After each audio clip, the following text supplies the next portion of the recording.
2000 বছরের ইতিহাস, যুদ্ধের স্মৃতি আর পাহাড়ের অপরূপ সৌন্দর্য সবকিছুকে ছাপিয়ে এখন একটি জায়গা আলোচনায়, শুধু একটি হত্যাকাণ্ডের কারণে। যে স্থান একসময় ছিল ইতিহাস প্রেমী ও ট্রেকারদের গন্তব্য, সেটি এখন কৌতূহলী মানুষের ক্রাইম স্পট।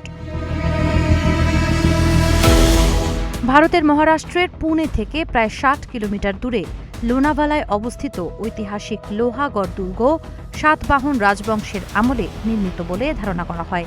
পরে চালুক্য, রাষ্ট্রকূট, যাদব, বাহমানি ও মারাঠা শাসকদের অধীনে থাকা এই দুর্গ 1648 সালে ছত্রপতি শিবাজী মহারাজ দখল করেন।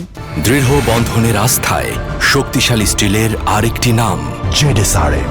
সমুদ্রপৃষ্ঠ থেকে 1033 মিটার উচ্চতায় অবস্থিত দুর্গটি বর্তমানে ইউনেস্কোর সম্ভাব্য বিশ্ব ঐতিহ্য তালিকাভুক্ত মারাঠা মিলিটারি ল্যান্ডস্কেপসের অংশ।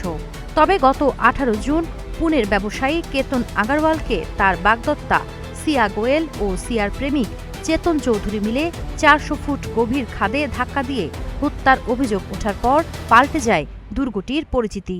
যে স্থান থেকে কেতনকে ফেলে দেওয়া হয়েছিল সেটি এখন পর্যটকদের কাছে সিয়া পয়েন্ট নামে পরিচিত। স্থানীয়দের তথ্য অনুযায়ী ঘটনার পর থেকে লোহাগড়ে পর্যটকের সংখ্যা অন্তত 25% বেড়েছে।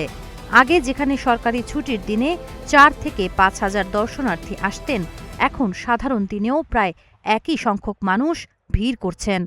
অনেকেই ইতিহাস দেখতে নয়, বরং হত্যাকাণ্ডের স্থানটি দেখতে ও ছবি তুলতেই সেখানে যাচ্ছেন। এদিকে ঐতিহ্য সংরক্ষণবিদরা এই প্রবণতায় উদ্বেগ প্রকাশ করেছেন।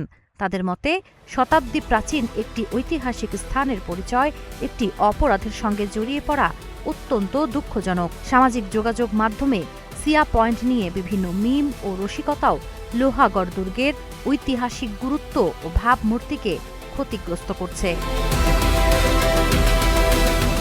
সাবা খান, নাগরিক প্রতিদিন।